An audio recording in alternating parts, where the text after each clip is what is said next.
ભારતીય ગૌરક્ષામાં જ ધર્મેશ ગામી માણસ કેટલો હલકો બની ગયો છે એનો વરવો નમૂનો આજે અડાજણ પોલીસ સ્ટેશન વિસ્તારમાં બન્યો છે.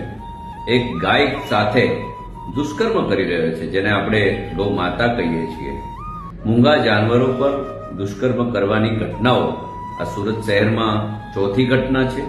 આ ખૂબ દુઃખનો વિષય છે કે સુરતના લોકો જે આટલું નામ કમાઈ રહ્યા છે, સુરત શહેરનું જે નામ છે એને ક્યાંક ને ક્યાંક કલંકિત કરી રહ્યા છે.